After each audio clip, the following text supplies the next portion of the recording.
But if you get the patent can be a sword, which means that if somebody uses the same technology, implements the same way, you can sue them. Today, we're talking with Frederick Wilf, a highly experienced licensing attorney who has worked with startups, Fortune 500 companies, and everything in between. Fred helps innovators navigate contracts, licensing, privacy, and the tricky world of intellectual property.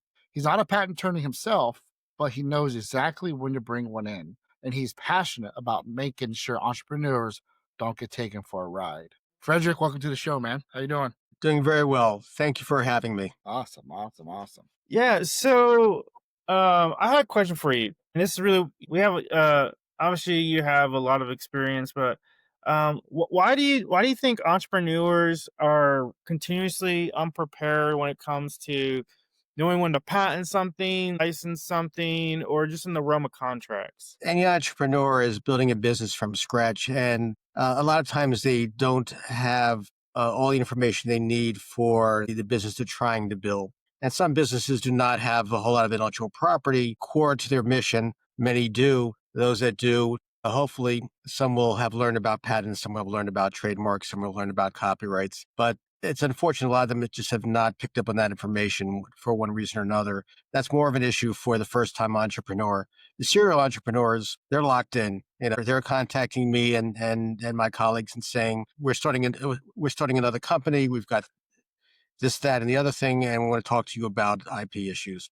But the first-time entrepreneur, unless they come out of a school where they have a degree in the entrepreneurial community, especially some of the business schools that do a good job, there's a bunch of schools that do a very good job at teaching people how to be an entrepreneur. Most of them, not surprisingly, they just don't know the details. Yeah, what are some of the challenges that can create when they don't structure themselves correctly? Like when should somebody start wanting to pay attention to these things? Like when is it important for it to hit their radar? At the very beginning, one of the issues with law, especially in the U.S., is that it creates defaults in lieu of doing anything else. So if you don't file a copyright application, if you have an invention, you don't file a patent application, certain things happen automatically by default. And in many cases, you won't like that default. So for example, I do a lot of information technology. So if you're writing some code and you hire some people to write code who are not your employees, it's probably not intuitive that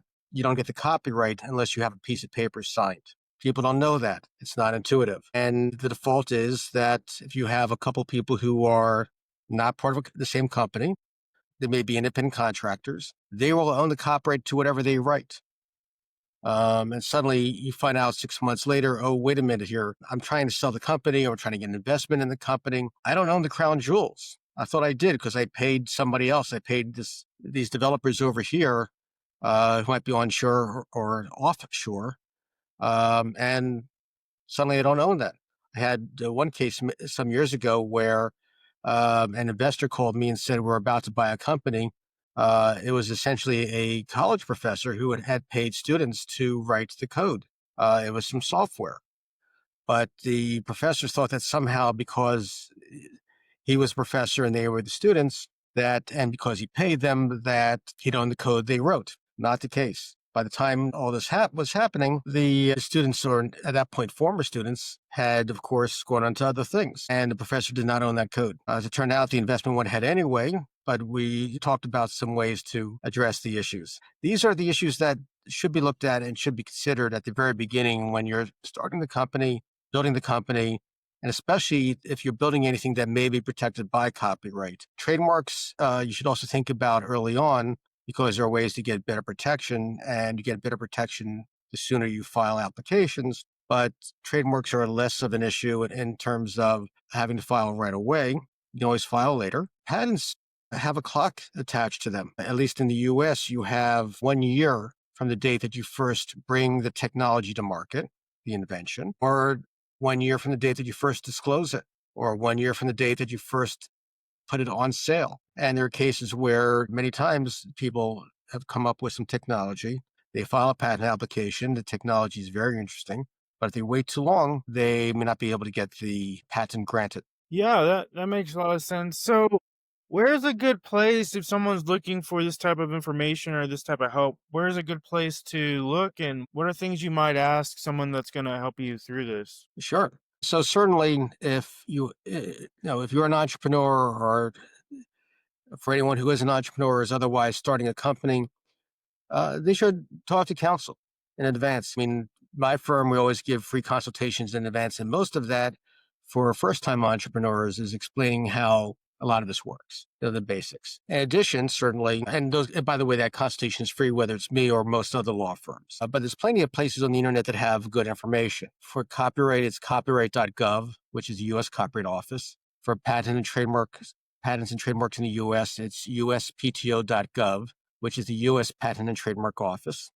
And frankly, each of those websites have a tremendous amount of good information. It can be a little bit overwhelming, but the information is designed to be used and understood in most cases by non-attorneys. So yes, an attorney, uspto.gov, copyright.gov, many law firms put on their own websites lots of information about how to, things to look for. And even some of the business schools and some of the colleges and universities will have clinics. Yeah. That helps too. And the clinics are great because you get free advice, you get free help. Certainly, you're getting from students, but those students are under adult supervision by the professors. The clinics are wonderful if you have a clinic available to you. Outside of some of those, there's a bunch of other sites that are part of the entrepreneurial community. Investors, support organizations. In Philly, for example, we have a whole bunch of great organizations. The Enterprise Center in West Philly. We have Startup Leaders, formerly Philly Startup Leaders. We have a group called PACT, P-A-C-T, for Philadelphia Area Capital Technology. We have a whole bunch of other ones as well. They provide a ton of great information, and most of that is reliable. One thing I will caution is that there's also, not surprisingly, because we're talking about the internet, there's some information there that is incorrect or that is perhaps pushing a particular approach that may not really be helpful. There's, for example, invention marketing companies that can tell you to file a patent and then get it and then work through them because they're going to sell your patent.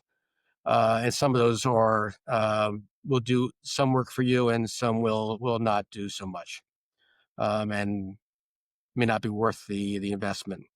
One of the things you always have to keep an eye on, especially for startup companies, there's always less money than you want to spend because there's more things that need to be done. So one of the things that we do, like most attorneys in this field and most other management consultants, there's a lot of people who do management consulting and do consulting for startups, as well as boards of advisors, boards of directors, is help with the budgeting. Where do you put the money? When do you spend on this aspect, on that aspect? When do you file a copyright application? You have anything patentable when you file the patent application? You know you need to do it in a year, but there are different ways to spend that money and different ways to file those applications. There's a lot there, but Yeah.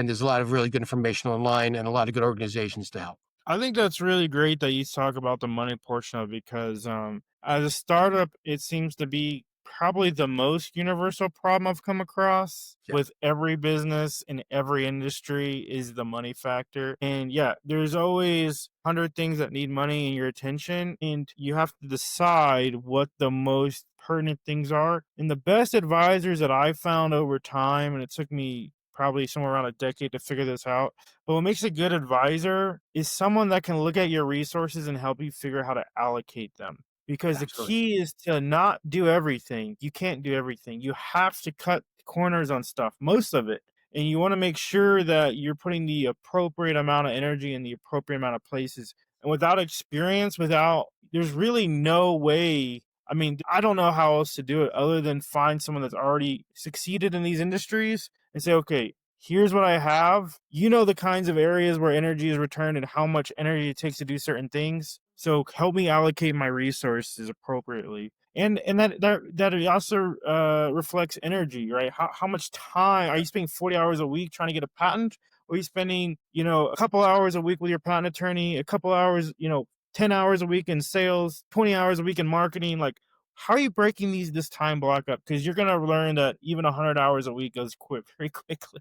So yeah, I love that you spoke on that. Not very many people do, and I think that's fantastic. I mean, Obviously, the legal aspect is an important piece, but yeah, the time thing, I think, the time and money thing, I think it's overlooked way too much. Yeah, though you want advisors to work with, especially if this is your first rodeo. You want people who can help you on the management side, whatever field you're in. You want people who understand that particular field, sometimes called subject matter experts as well for particular issues, again, such as law, such as finance. But you really want people also in your industry, who've been there, done that, because they can provide the greatest help in terms of identifying, as you said, where you put the money, how you allocate what money you do have. And certainly, given that you want to hold off on investment until you're ready for an investment, and you know what that investment looks like, and you know where the money's going to go, and even better, you know you're picking the right investor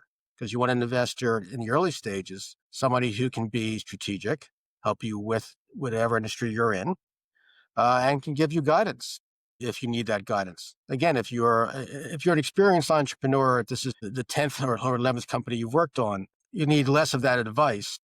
You still need subject matter experts. You still need to be able to work with people who can get you and build a company with you.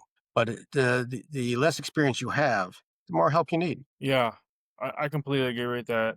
Yeah, the people that come to me and say, "Oh, this idea is so great, it cannot fail. It's going to be so easy. All I have to do is X, Y, and Z. A million of these are going to be sold." I know right away they're an early entrepreneur. Yeah, It's like the telltale sign for everybody. Like, okay, this guy has not launched a product yet. The best products in the world, I guarantee you, took a lot of work to get going. So I want to talk to you, Fred, about your story and how did you get started in this IP game? What brought you to it? What interested you? How'd you get involved? sure. When I was in college, I was already thinking about logs. I knew a whole bunch of lawyers. I knew the field. My entire family was in business of some type or another. I wanted to do business law. I wasn't sure I could afford it. So I worked on an accounting major, and this was many years ago. I was also learning information technology. I took courses in computer programming at Rutgers, where I attended, and ended up working a couple summers as a computer programmer. Now this is back in the mainframe days, so had very big computers that weren't very smart. The phone in your pocket probably has more computing power than the mainframes from back in the day. But worked a couple summers, took off some time, worked as a programmer briefly. And when I got to law school and saw that at that time, at least in the 80s, there weren't that many technology lawyers out there, I figured I had a career. So now I've been practicing technology and intellectual property law for about 40 years in big firms and small firms. My current firm is 4 attorneys altogether, me and 3 other people. We're based in the Philadelphia area, and we work with attorneys and clients both locally and around the world, which is great because technology and this type of business is pretty much global. I'll talk to a client who's building some hardware. They may be building hardware in People's Republic of China, tariffs or no tariffs. Someone might be writing software.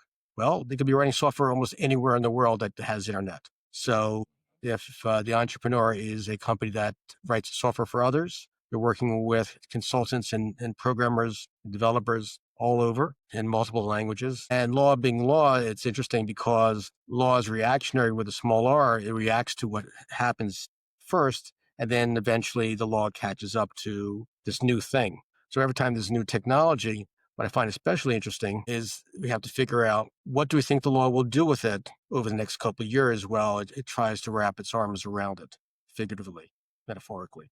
Yeah. And that's tough because sometimes by the time we get an answer about how the law will address a particular technical issue, that technology has been superseded. So it becomes a dead letter. But Yeah.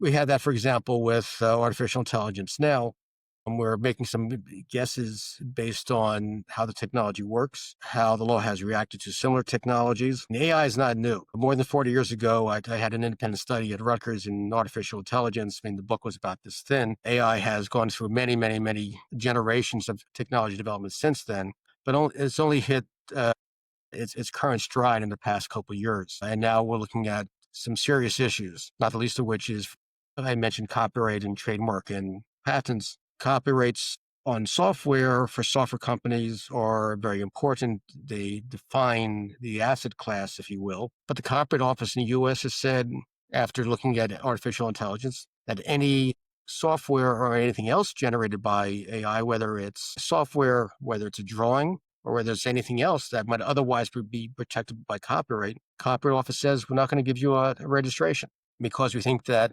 the AI separates out the human creation from the machine creation. So they just won't protect anything that's generated by AI with a copyright. The Patent Office did something similar with inventions. If an AI comes up with an invention, to the extent that the AI has helped develop that invention, may not be protectable by a patent. And that So what changes I'm the hearing, entrepreneurial universe. so what I'm hearing you say is we're not granting patents and licenses to the same way towards stuff generated with AI as we are with people with creating the same IP. That's very interesting. How do they know if the AI created an image or if a person created an image or a piece of technology? That's a great question. I mean, a lot of times they don't know until somebody tells them. I mean, in one of the cases before the Copyright Office, there was an author of a book who had also come up with a quite beautiful drawing. It was a fantasy science fiction book. What the same author had created both the text in the book and had created the cover, which was a drawing. Very nice artwork.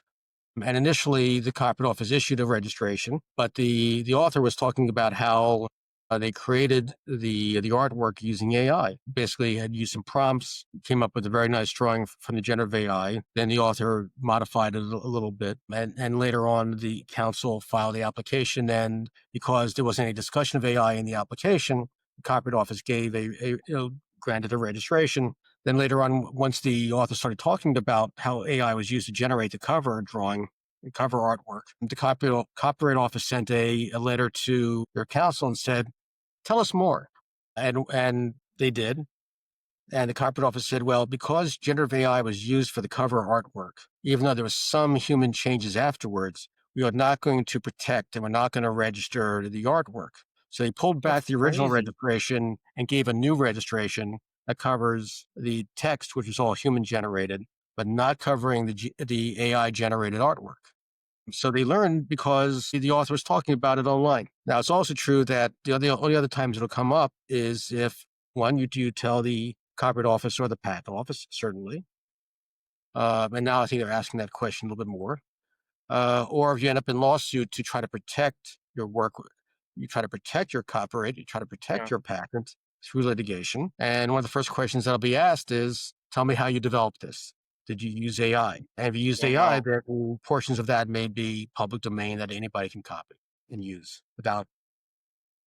That's so crazy to me because in my mind, AI is basically a fancy pen, right? Like I have to Yeah. figure out how to engineer the prompt, what it is I want to get across, and whether it's one iteration or 17 iterations, I know when I get an answer that I want. So it's in my mind, it's no difference than like Elon making the rocket. He didn't design every part on the rocket, but he understood all the parts that had to be made on the rocket, and he assembled a team to build it.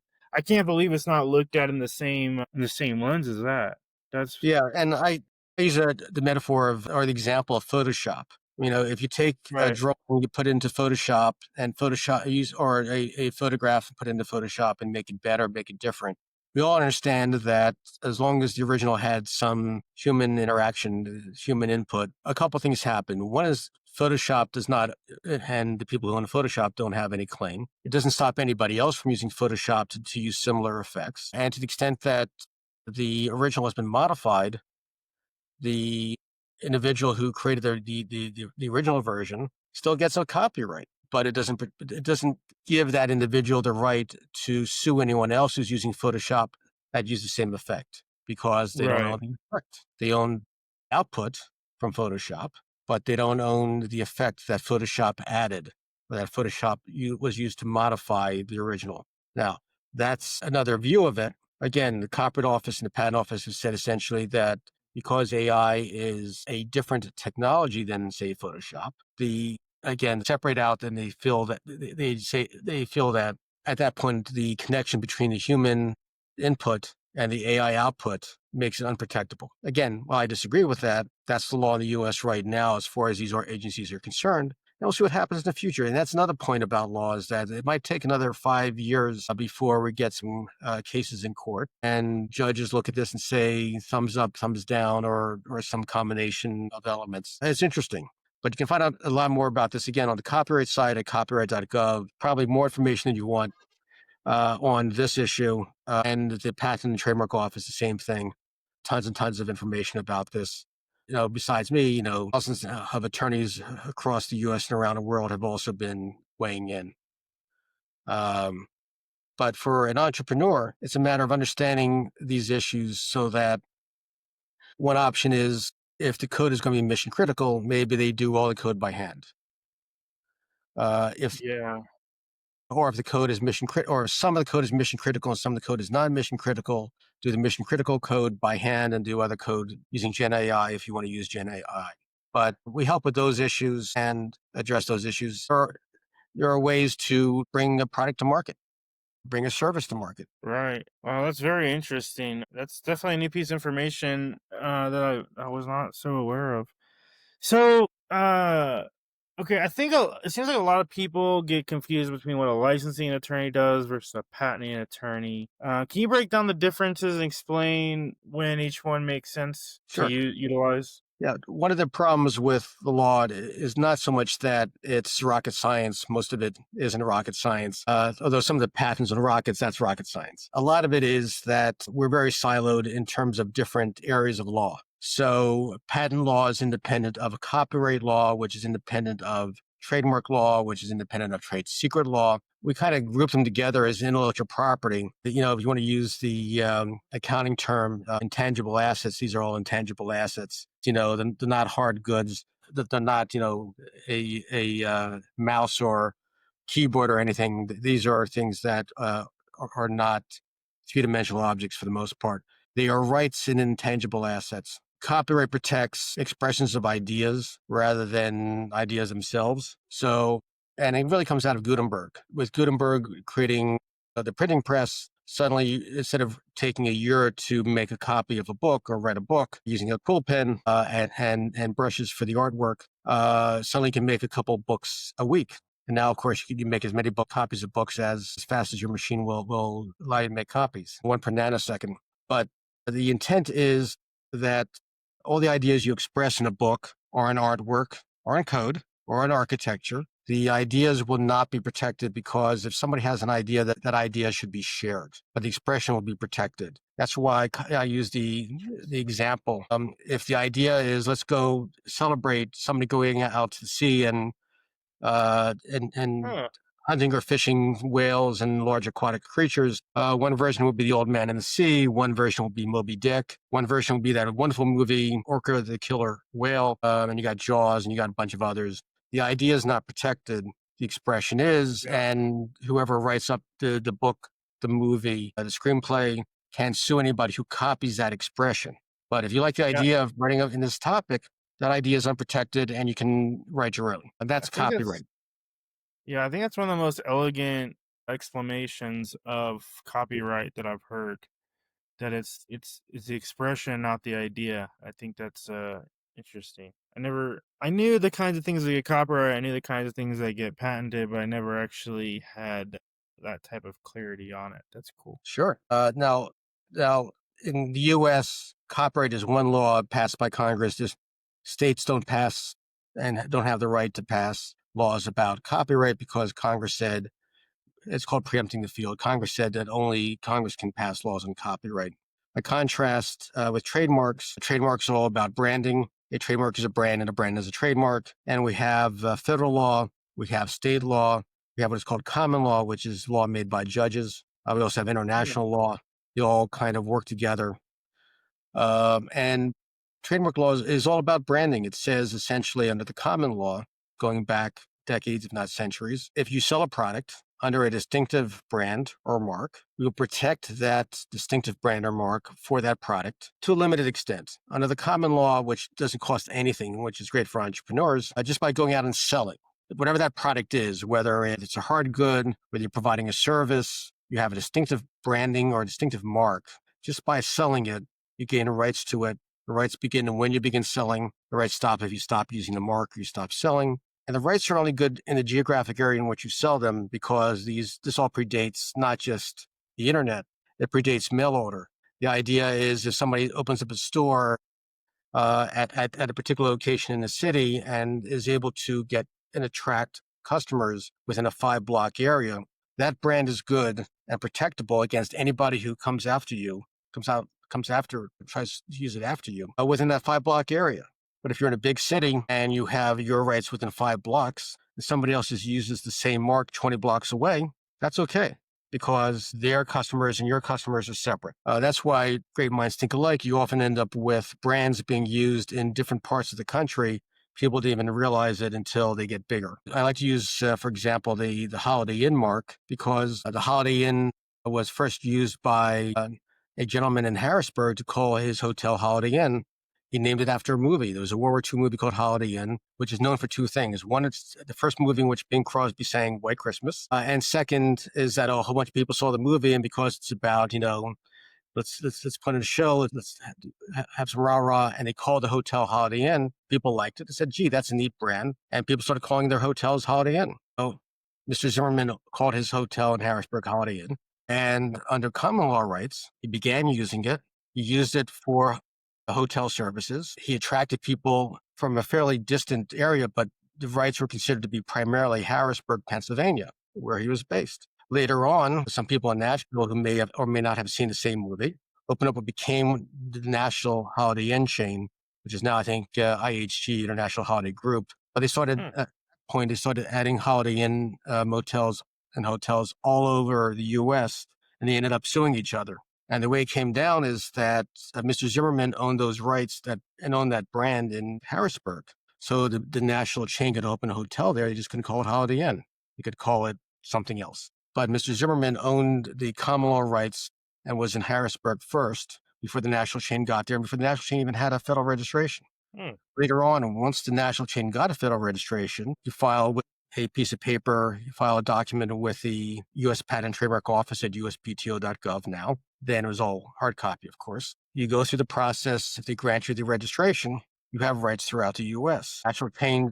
When the national chain sued Zimmerman, they lost in Harrisburg because Zimmerman was in Harrisburg first. Later on, when Zimmerman decided to open up a hotel elsewhere in Pennsylvania, I believe in Reading, which is not that far from Harrisburg, they ended up in litigation again, and Zimmerman lost because by that point, the national chain had a federal registration, which protected them everywhere Zimmerman wasn't. So the Zimmerman could open a hotel in Reading. You just couldn't call it Holiday Inn because the national chain had a registration. So I say to entrepreneurs on the trademark side, again, it's all about branding. It does not protect ideas. It doesn't protect inventions. It doesn't protect ways of doing business. None of it. It's all branding. It's all about the connection between buyer and seller, as long as that branding is distinctive. If you have a distinctive brand, money's tight, fine. Go with a common law copyright. Begin selling. See if you like the mark. See if you like the brand. See if your customers like the mark and the brand. And then when you can afford to, when the business plan allows it, you do a cost-benefit analysis. You file for a federal registration. Give your rights throughout the U.S. If you're a smaller company, you're within one state, then you might file a state application, which protects you within the borders of the state, but has no legal effect outside of that state. And I've done that for a couple of businesses that were primarily within the state. So that's trademarks in a nutshell. So trademark law, again, protects only brands. Patents protects only inventions. We go from there. So you can do a local trademark or an international trademark at any time. Pretty much. Is it the local? You said it's statewide. Is that? Yeah, I mean the common law marks will be protected in the U.S. only where you're selling. So, for example, if you're selling on the internet today, and you have no registrations at the state level or the federal level, and if the mark is distinctive, then you have rights automatically wherever you have a customer. So you might have some rights in one city in this state and some rights in another city in another state. It gets interesting because the internet is the internet. You may have common law rights in the U.S., say in 3 or 4 different states, and no rights anyplace else to the brand. Interesting. So That's why it makes sense to we have clients all over the world, primarily in the U.S., but we have probably 400 or 500 different clients now over the past few years. phenomenal. That's great. But Yes, we are. So my understanding is that our trademark would only is it when we say regions, are we talking about states? Like if I have worked with one client in that state, then I will probably have protection across the state, or like is it like per city or per county? Like what are we kind of It's the going by? Is there a general rule of thumb here? it's really the region. We really look at, if you will, a heat map of where the customers are. Hmm. So if you have, for example, a whole bunch of customers in a particular county in Montana, then you have rights Mm, under common law in that county in Montana, but not the rest of the state. That's why oh, a lot of interesting. people end up filing federal registrations to fill in the rest of the U.S. One of the problems, though, is that the common law rights do not really apply as the same way, and sometimes not at all in other countries. So for each country, you have to Right, do a bit of a review. Federal registration, you can extend to other countries. A U.S. registration with at uspto.gov, you can extend that to other countries. But at some point, you have to be selling in order to have gotcha. those rights to be goods. You do the cost benefit analysis. You have right now, you said Right, you're in multiple countries. If you want to protect your trademark, and it's distinctive, right, then you look at each country to see whether it's worth the trouble. If you're selling, a little bit and you're making a little bit of money in that country, maybe not. If you have right. substantial sales that are meaningful to you and that would justify spending the money on getting an application in that country or extending if you have a U.S. registration or U.S. application by treaty, you can extend that. You do the analysis to see whether it makes sense from a dollar, based on dollars and cents. Gotcha. So if let's say I'm doing the was it common law Common law. thing, and then somebody now starts to take my brand and use it as my product developer that they're trying to appear as they are us. Is it too late to then file officially, or Yeah, it's just now it ends up in court? Is that yeah. the you risk being in court, and that's where the challenge is? Yeah, you may end up in court in order to enforce your rights. You have to prove that the term is distinctive for Hmm. that service or good. You have to show where you're using it, who your customers are, where those customers are. You're going to have to reveal the Hmm. customer base, but you have to reveal where the customers are located and how you interact with them. Show that you have an ongoing customer base in that area. And it also has to still be competing. It has to affect your market. So if it's somebody using the same mark, the same branding, something completely different, that's probably not going to be an infringement. That's why we have York heating and air conditioning. We have York peppermint patties. We have York barbells. Those are not competing with each other. They're all using the So same branding, but they let me don't ask compete you with each this: other. if they use not just the same name but the same logo, but Hmm. like let's say somebody was in let's say the food industry, Yeah, right? And we're doing product development, right? So we don't really compete. They can use my logo and my name in the food industry if they wanted to. probably Oh because wow, as interesting. long Okay. as there's no competition there, trademark law Hmm. says that's okay. And that's including if I filed at with the trademark. Yeah. Hmm. And you do a search, for example, on at the USPTO.gov site, they have a search engine. All this is free. It's just Yeah. on the website. And if you have an idea for a new brand, and especially you want to protect it long term, one of the things you can do without you don't need me or any other lawyer.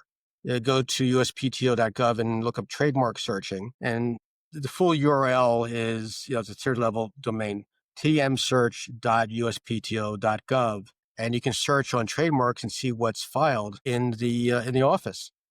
And that's the search engine. It takes a little bit of learning, but it's a good search engine and does take a whole lot to learn how to use it. And you learn whether or not you have a chance of protecting your proposed brand in the U.S. if you file file an application with that with the office. Again, all that's free. And we always tell clients, if you're thinking of branding, check out TM search.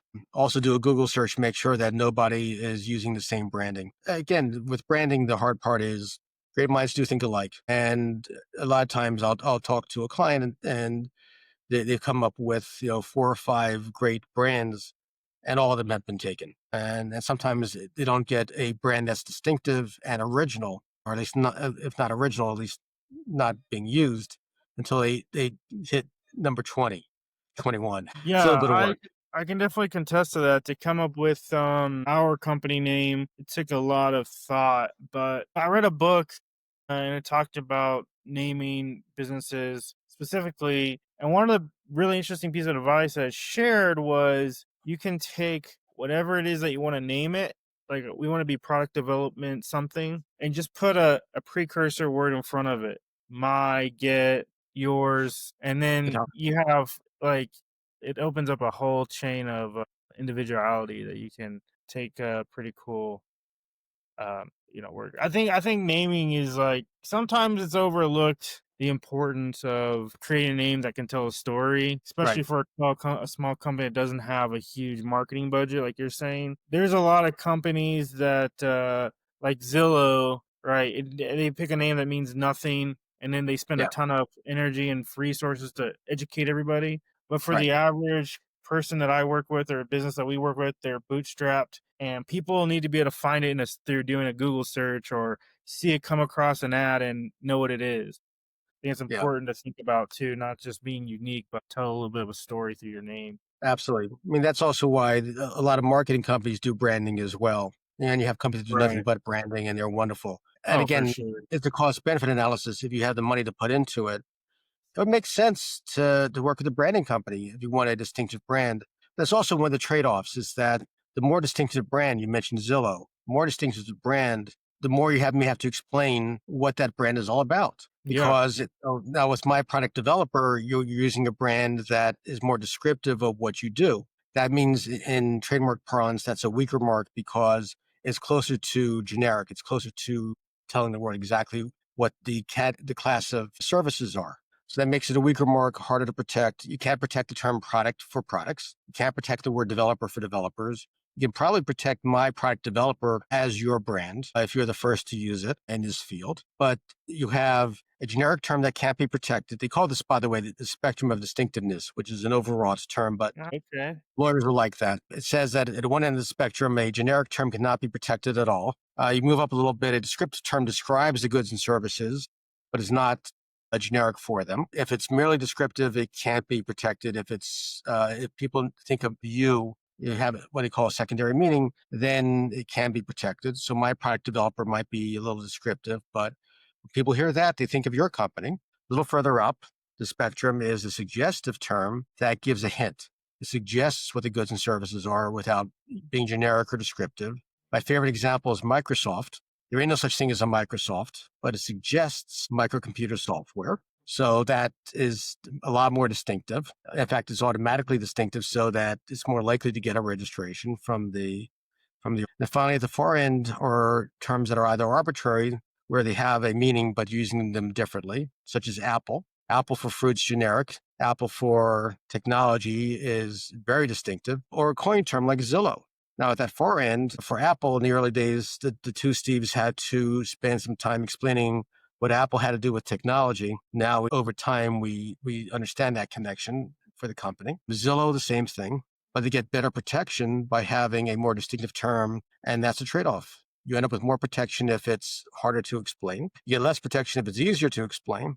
But as long as there's some distinctiveness there, you can get protection. Yeah, I think there's a lot. I mean, so just kind of my story with branding, and it's quite a limited one, but I've built a few different companies over the years. Some did better than others. We started off as my product developer, the CAD guy. We started off as the CAD guy, and then over time, as we started to kind of find our way and pivot into specifically product development, we ended up hiring a marketing agency like you're talking about, and they helped me come up with the logo, the colors, the brand, not only the brand, but the name of the product, our rapid prototyping session. They helped me coin that. They helped us clarify our story and everything and really generate a personality for the business from within a month or two over a very short period of time of repositioning ourselves. Our growth was 4x.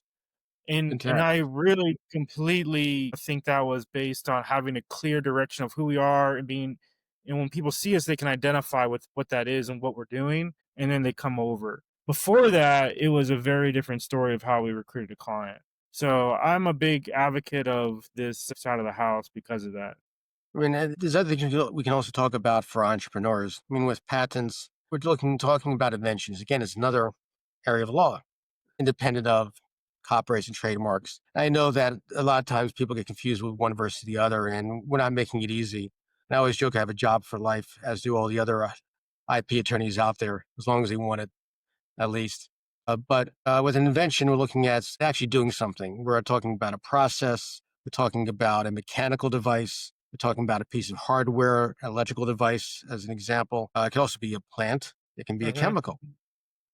There's a lot of things that can be protected by patent, but you can think of a patent as an idea as implemented. It might be a zillion different ways to make something. And if you can prove that your invention, which is what they call an invention, Hmm. is new, useful, not obvious to one skilled in that science or art, called art, then you can get a patent. And I mean, it's a little bit more expensive than getting a copyright application or a trademark application. You really should be working. I mean, with a copyright application, you don't need an attorney. With a trademark, you should have an attorney. With a patent, you should definitely have an attorney because there's a lot of nuance there, Yeah, a lot of yeah, ins and outs, and the office doesn't make it easy for non-lawyers. By contrast, on the copyright side, which is a different office, they assume most people who are filing copyright applications are not lawyers, so you can file it yourself. And if you make interesting. mistakes, the office try to help you.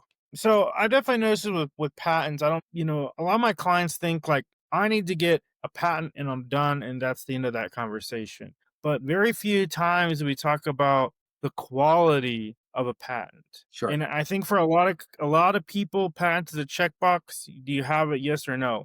But what concerns me and what I see happen a lot is clients come to me that they either already have a patent or they're in the process of filing a patent, but it doesn't protect them the way they think they do, because like you're excluding one way to make this mechanism in a basic patent, if I understand Yeah. correctly, but then somebody can come around them and make it a different way where they Yeah. don't have any protection, where a stronger patent produces kind of protects you more in that industry. And I think, I see so many people trying to cut corners on these patents. I wonder if you think it's even worth it to do it that way, or if you should just hold off until you can file a stronger patent, or what's your kind of position on these, like, I don't know what you'd call them, almost like a shortcut. They're full patents. I mean, they have the full protection of a Yeah. patent, but they're just limited. They're doing everything right for the office, but they're Right. so limited. Does it even make sense? Yeah, I mean, that's always a good discussion in the beginning. But again, a copyright application you can file at any time.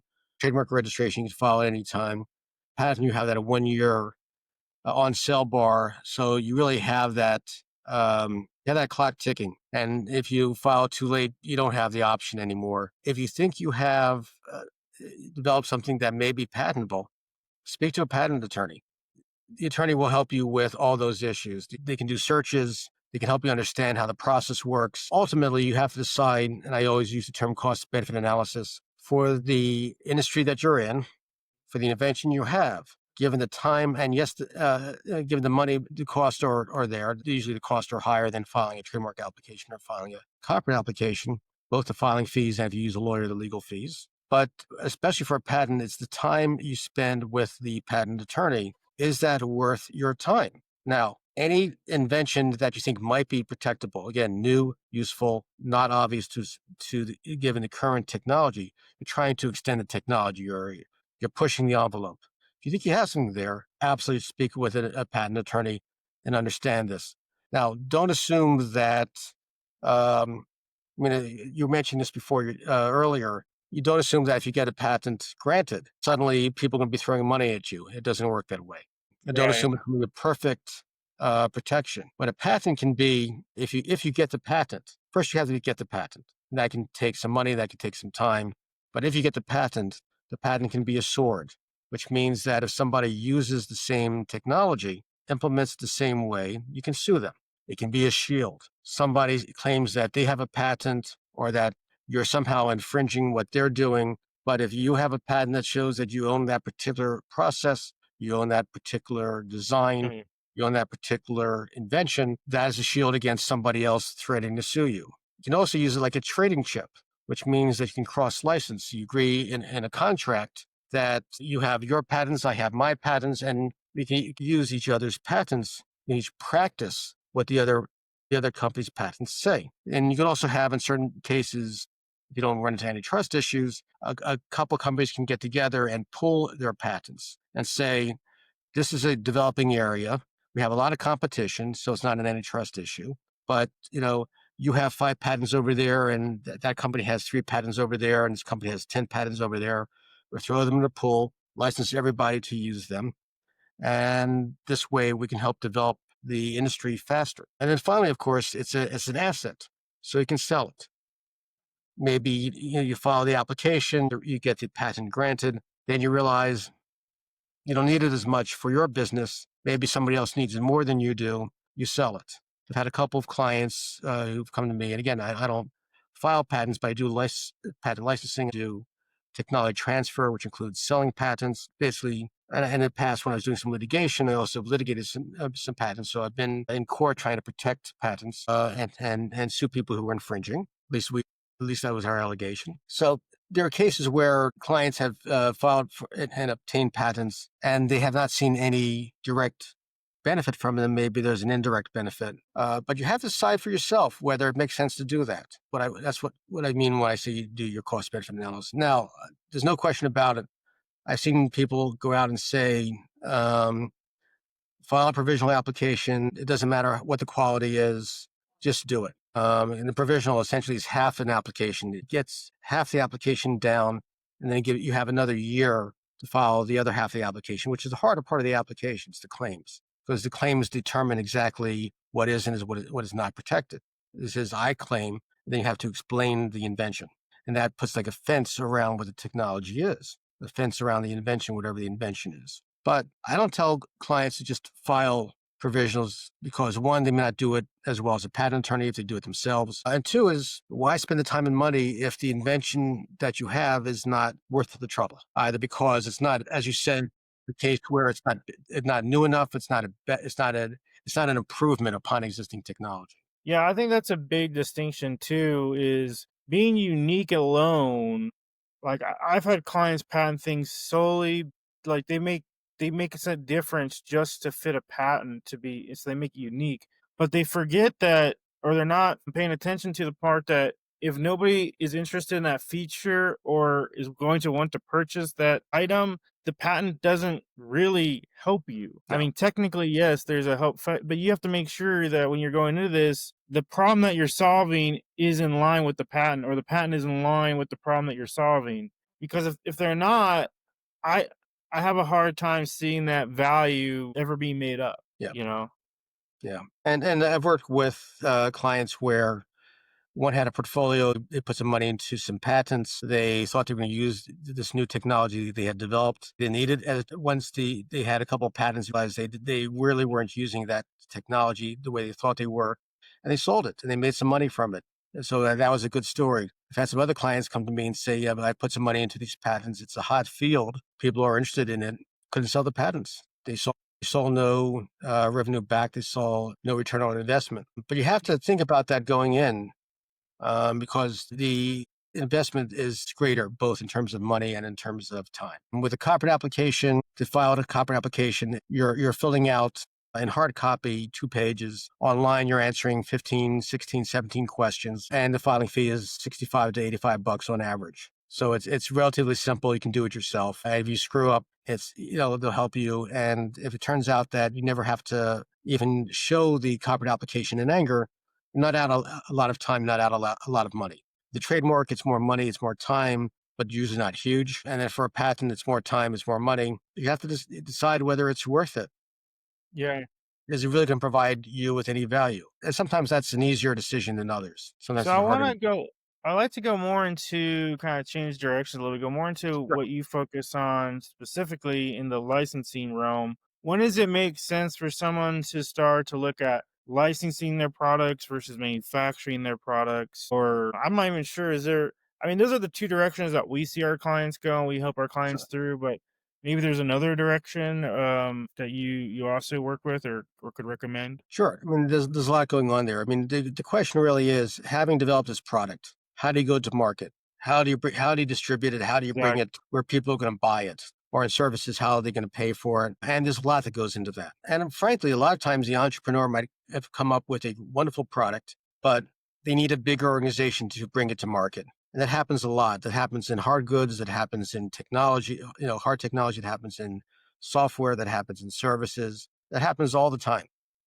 So, number of options. Give you a couple of examples. Say you've come up with an app for a particular, maybe it's social. Let's use social media, because there's a gazillion one social media out there. And of course, everybody's competing with the big social media companies. But there's also a gazillion smaller ones that are mostly niche players that do very well. And you want to bring this app to market that can live on a smartphone.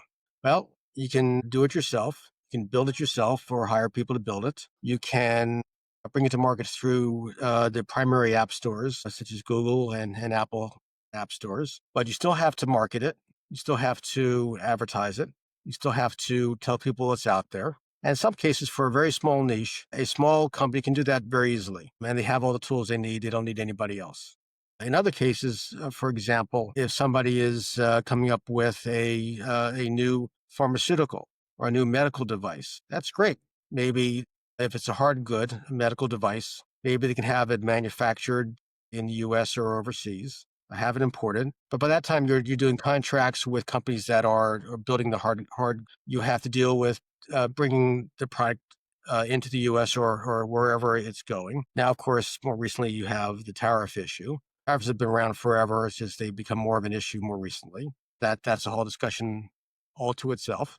But then once it's in the U.S., how do you get the hard goods to uh, your customers? And in some cases, what you might do is you might sell it from a website. That's easier for small companies. If you want to put it into stores, then that's great. You have agreements with stores and have them sell it. The same thing is true also with services and software. For example, we're a license deal, you might see a license deal where somebody has written a piece of software that is in a particular field used for a particular set of people, but they can't always reach those people because there's a bigger player that is already working with those customers. So rather than a small company trying to sell direct or license direct, they'll make a deal with a larger company and say, you already have all my customers. We share these customers. You sell it, we'll share the revenue. They make a deal on the revenue. And you also have to determine how the distribution works, who's responsible for helping customers when they ask questions, often referred to as first level support. How do I do this? How do I do that? And then you have second and third level support where it's broken. What do I do next? So, for example, the larger company might be in charge of first level support because they want to talk to the customers anyway. This is how you use it. This is how you integrate it with other software that we sell or other services we provide. And then if anything breaks or we need the developers, then it's back to the small company to provide support either directly to the customer or through the larger company. That happens a lot because, especially with software and the internet, we're talking across the internet now, many layers of software and technology that make all this work. And sometimes they talk to each other very well, sometimes they don't. But if you're building some software at one part, you want to talk to others, you may do a license deal to have somebody else who already has the facilities, the people, the salespeople, bring it to market. It's also true whether it's software, services, hard goods, anything else, that you may have a geographic area, a geographic issue. If I was talking with somebody earlier today, they're building software in Europe and they want to bring it to the US. That's great. You have to translate it. You have to decide whether they're going to sell it themselves or work with a sales organization in the US. You have to figure out whether they're going to partner with other companies that do similar things or not. There's a lot there, both behind the scenes in terms of how they set up the company in the U.S., whether it's just the European company doing business in the U.S. or set up a U.S. subsidiary to do all the work in the U.S. They have to figure out how to distribute, how to support the customers, how to support the users, and how to be there when things go wrong, help fix things should anything go wrong, which may be their problem. Maybe it's a problem with the software, or it could be a problem with somebody else's software. that they don't play nice on the computer together. Right. So there's a lot there that goes into it. There's a lot of contracts that are involved. And a lot of times you're trying to figure out, and what we do is, especially, is we're trying to understand, what are you trying to do? What is the business plan? What is the industry? Who are the customers? How are they going to use it? How do you fit in with everybody else? Who's your competitor? Who's not your competitor? And how do you differentiate yourself from your competitors? How do you make money? Absolutely. Yeah. These are mostly for-profit entities. We work with nonprofits too, where money is not the goal, but for the for-profit entities, money is the goal. Yeah, that makes a lot of sense. I think a lot of people overlook how much goes into the logistical side of running the operations in a business. We think, oh, if we have a product, we have sales, we're going to do really well. But if you can't get the product to the people, if you can't take the payments, there's so many things that can happen. If you have if you order 100,000 units and it comes over in a shipping container, you've got to now have a place to store that, in a way to Absolutely. distribute that, and someone to put it in packaging, and maybe it has to go into, there's all these different things. You might have to be assembled, it might have to be this, it might be slightly customized. Someone's got to be hands on at every point. So I think in those for a lot of people, they either need to partner with the company like ours that has the ability to set all that up for you, or if they Absolutely. have experience, obviously, go for it. But for the average person, that's a lot more than the average person, I think, can really keep up with. I mean, we have teams of people that set it up in our company. It's not Sure. one person that's going to sit here and do that for you. We're going to put, dozens of people together to organize this for you. Or you can go with somebody that can license it, and they can sit there and you work out an agreement. You're going to make less per unit, but you're hands off. And sometimes that's a better solution for a lot of people. So it really just depends on, what are your resources? What are you working with? Absolutely. And how involved do you want to be? Let's use an example that uses somebody coming to your company. Somebody's come up with a device. Let's say it attaches two computers and can make a computer better, faster, smarter some way. And it could be seen. Maybe as I look at my cam here, maybe it's a new design for a camera that's better, faster, smarter, cheaper than all the cameras on the market now. They come to you. They can build the first one because they're the technology people. They've got software for it. They've got hardware. Now, of course, the version they built in the basement or in the garage might be, cobbled together. May not look very pretty. Your company goes and looks at it, redesigns it, better, faster, smarter, prettier. Something suddenly it's something that people want to see on top of their monitor or next to the monitor, and it's great. Then looking at protection. Well, copyright for the software that the device uses, patent if the device does something, pushes the envelope in the technology somehow. Maybe, again, we'll use the video camera or cam as an example, is a way to compress the data in a better way so that more data gets throughput across a smaller broadband signal. That's a patent. Maybe a design patent if the shape of the object is original and distinctive. That's called a design patent, where the shape of the object is interesting and non-functional. A trademark on the name of it. So you come up with a new and distinctive name for the product. That's a trademark. And then we have the next issue, which is, especially now that you've engineered it for manufacture, do you manufacture it nearby? Do you manufacture it overseas? If it's overseas, you have to bring it into the US. And then how to get it to market. Is the entrepreneur going to be selling it from a website? Is the entrepreneur going to be licensing it to somebody else to build, at which point and distribute, or just distribute? So by the time you're done, you may have, and I have this every day. Your company is the one that helps with the design and coordinates with the manufacturer. We're doing deals with you between you and the entrepreneur for your piece of it. We have we have an agreement with the manufacturer on how it's made. We have to deal perhaps with third parties to ship the product to wherever it's going. If it's distributed through a particular warehouse, you got the distribution center. Maybe that's a contract. Maybe it's in part of another contract. And you may have a deal where it's actually distributed by a larger company, and that company does distribution, or it's distributed through Amazon or Yeah. Walmart or somebody else So online. These are all contracts. Right. So one of the things, so we're getting near the end of our time. I have Sure. two more questions I want to get through, and then the lightning round, and then we'll go into our wrap up. When it comes to working with a manufacturer, how important is it to trust them, and know they're not going to rip you off, or they're not going to be selling your products with your molds out the back door while they're producing your products during the day? That's critical. I mean, the problem with manufacturing is that once you teach the manufacturer how to make it, if they're not, shall we say, fully ethical, suddenly they may be making additional copies for their own account and selling it out. And like you said, selling it out the back door. In many cases, the best way to know about that, besides having good contracts, certainly that's only a start. That's just a document. A contract cannot make an unethical person ethical. Period. So if you're talking to a Right. company, you think, I don't trust these people, don't do business with them, period. Right. Because the contract's not going to make that better. A contract's not going to change a person. And it's the Right. person who decides whether they're going to be ethical or not. So that's one set of approaches. The other approach is to constantly, either directly or through a third party, audit the manufacturer, or just show up and and by contract, in the contract, you have the rights to show up on the factory floor and wander around. But if it's not a manufacturer you've worked with before, then it's worth getting references, talking to references in the industry, and see if there've been any problems. Do some searching to see if they've been sued, because chances are, if they're bad guys, they may have been sued, and Yeah. there'll be a record of that, That's a good point. Yeah, I mean, I think everyone gets sued eventually if you're big enough, but it's good to pay especially in the attention U.S. to.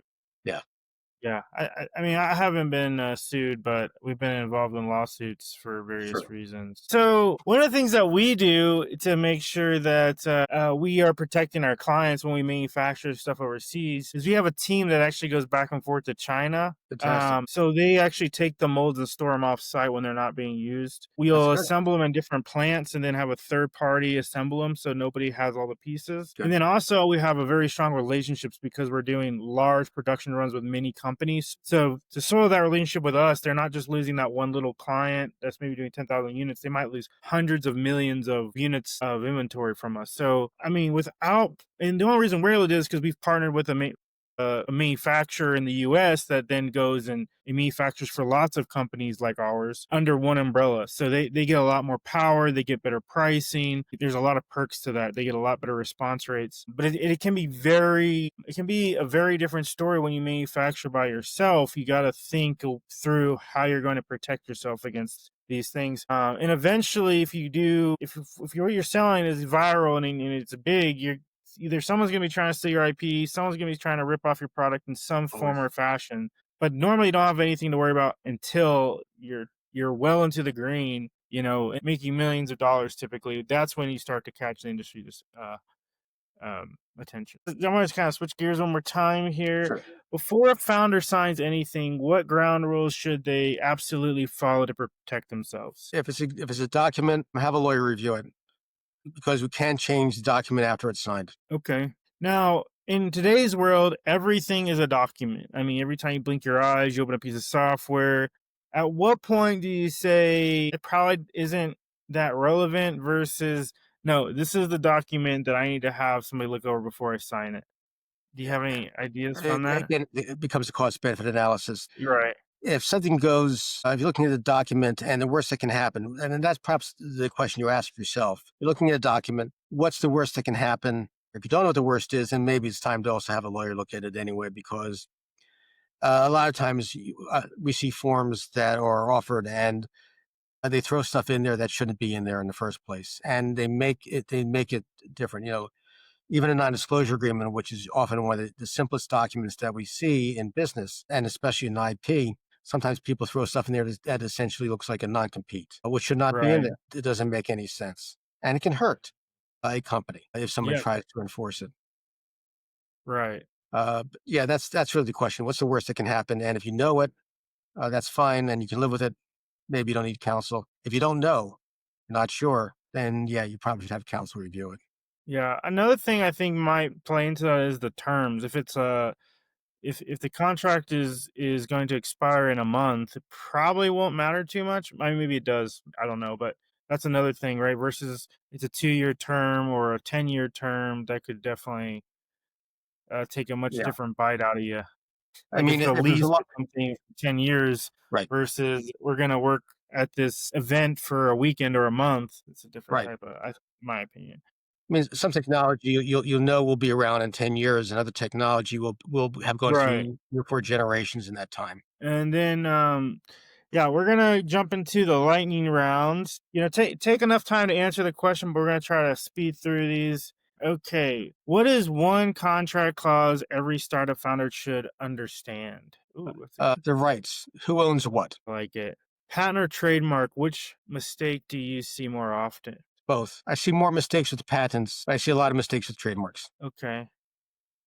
Uh, if you weren't a lawyer, what would you be doing? Probably software developer. Interesting. One book or resource you recommend to every entrepreneur? It's really the ones I mentioned earlier, which is the online sites. USPTO.gov has a ton of background information. Copper.gov has a ton of background information.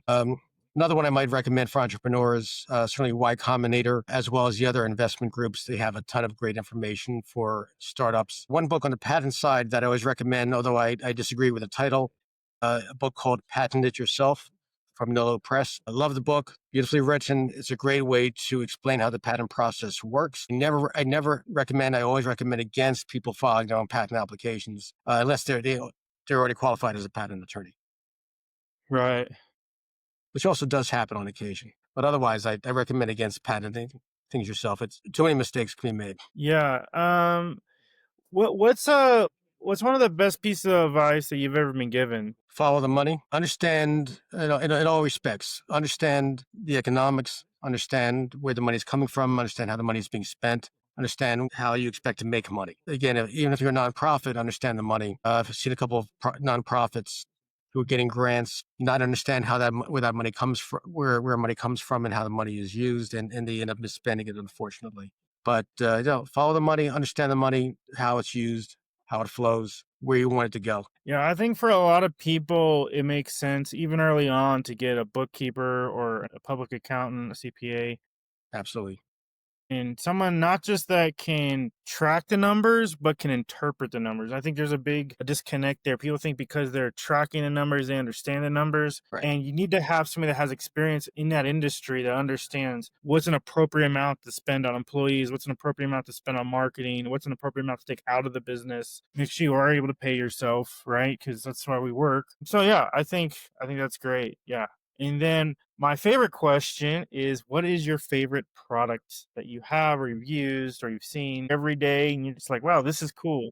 The one product I still enjoy, even though it's part of my work, is my laptop. Yeah.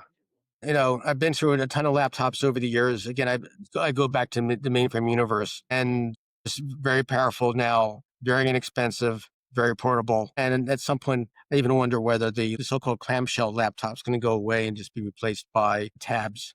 People using Yeah. tablets.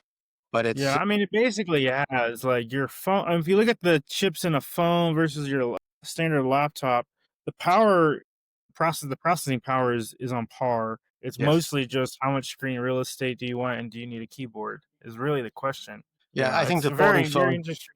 Yeah. I mean, I haven't bought any of the folding phones yet, the folding screen phones, but at some point, I think that the phone will become your base unit, and then you just dock it to a keyboard and a Right. large screen when you want it. We're probably there now, frankly, but in terms of making it affordable, looking forward to that. That actually can already be done. Like you can buy these portable monitors, and I actually Right. have one right now that I travel with. You can sync it to your phone. You can actually turn your phone into essentially a full computer. You plug in a keyboard, you plug your phone in, and without any other computer processing power, you have all the access of a computer. I mean, the software applications are different, but other than that, you're pretty much good to go in today's world. It just hasn't popularized. All Absolutely. right, Fred, thank you so much for joining us. Where can our followers find you? And who are the people you like to help the most? Well, certainly physically we're located in the Philadelphia suburbs in Ardmore, Pennsylvania. The website is Wilf Tech, WILFTEK. So it's my last name followed by TEK.com. And we have all of our contact information, and we have some slides decks and some other information there as well. And you can contact us through the website as well. And in terms of, we work with really clients of all types and all sizes. If they're anything deal at all with technology or intellectual property, everybody from one person with an idea to small and medium-sized enterprises to Fortune 500. And for Fortune 500, we tend to be overflow for their in-house department, their in-house law department. But for companies of all sizes, we provide legal services involving technology and intellectual property, and certainly individuals as well. And it's more than technology. We also deal with everything from consumer packaged goods to books. We've worked with authors and publishers, a lot of other fields as well, healthcare of all types, you name it. It's a fairly broad range at this point because the technology is everywhere. And suddenly our practice is everywhere and everything because the technology is everywhere and in everything. Yeah, that's great. I think that's awesome. Yeah. Well, thank you so much for coming out today. Yeah, we hope all the links will be that we talked about in this podcast will be in the description below. Fantastic. And yes, thank you so much, Fred, for being a part of this with us today. Brandon, Brian, thank you very much for your time. Appreciate it. All right. Now, if we can just stay on for a few minutes to let it upload. Sure. Yeah. So we're kind of doing a little bit of a reset because Joel was our captain of the ship on this mission of our podcast, and now we're kind of switching up the rings here. How did you feel about the podcast? Is there anything you think we could have improved on?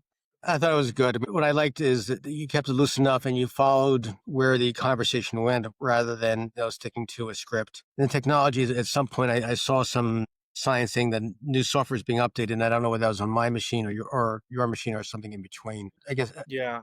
I'm not sure what that was about. Yeah, I don't honestly know what that was either, but it did Right. send me a notice saying that even something was going on and that everything was going to get caught back up. And then I was like, okay, cool. That's So fine. that's actually the first time that that's happened where that disclosure I give in the middle of at the beginning came into play, but that's kind of cool to see it work. Sure. Yeah. So I thought it was you said good. you said you're in Philly, right? Yeah. Yeah. What's your go-to, like, Brendan and I have a mutual friend that's from Philly. He has a restaurant actually in Medellin, Colombia, called Philly Steaks and Bistro. Oh, great. He makes a pretty good cheesesteak, but he also makes a really good roast pork as Oh, well, boy. which is something you don't really find outside of Philly very much. So, like, what do you like? What's your go-to? Is it the cheesesteak you think, or is it the roast pork? What's your favorite of the two? All of the above. Cheesesteaks, I especially like the mushroom cheesesteaks. That's my Yeah. favorite. I also, and hoagies and roast pork. I've had it, as I got older, I had to cut back a little bit. My doctor wasn't happy for some reason. But I still go out all the time. The good news is, in Philly at least, there's a whole bunch of places. I mean, now a lot of this comes out of those specific sandwiches, especially or best known as South Philly. Roast pork is usually Nick's, famous for that, and they have I think 2 or 3 stores now. At one point, they were having some problems because I don't know, it's the father and the son got sideways with a law, or I'm not sure what they were. Maybe it was a tax issue. I don't know what happened. I just saw some headlines, but the store, last I heard, is still there and doing great. But really, almost any store that has experience and that's still in business for more than say 6 months to a year, they're going to have a good cheesesteak, they're going to have a good hoagie, they're going to have a good roast pork. Otherwise, they're just not going to stay in business in Philly because people can go away. And I've seen some stores go away where you're selling whatever they're selling, and it wasn't good. And the customer said, hey, too many What do you options. think about Wawa? My cousins are from New Jersey. They love Wawa. I've been there. I'm curious to see what your thoughts are. I love Wawa. I mean, Wawa likes to say that they love their customers, 5 minutes at a time. They are actually interesting in that for, if you're not looking for high quality, but you're looking for fast, they will do almost anything for you to get you in and get you out. And they buy there all the time, eat there all the time. They also have, depending upon the store, they also have gasoline pumps and they have EV chargers. So they're full service. They compete with Sheetz. They have this ongoing beef between the two of them, which is great because it makes both of them better. Now, you're not going to Wawa, though, for quality. If you want a really good hoagie, you get an adequate hoagie from Wawa. It's absolutely edible. The bread is fresh. Okay, that's why I'm saying adequate. But if you want something good, you're going to go. Yeah, you're going to go to a dedicated store. Jim's Steaks on South Street. You've got, of course, the famous pair in South Philly, Geno's and Pat's King of Steaks. For a while there, you had Oliveri Prince of Steaks in the Reading Terminal Market. I'm not sure if they're still there or not. That's from the Pat's family. I think it's like Pat's son or grandson or second cousin once removed. I forget exactly what. But it's Oliveri Prince of Steaks because there's the Oliveri family. It's great. The There's a lot of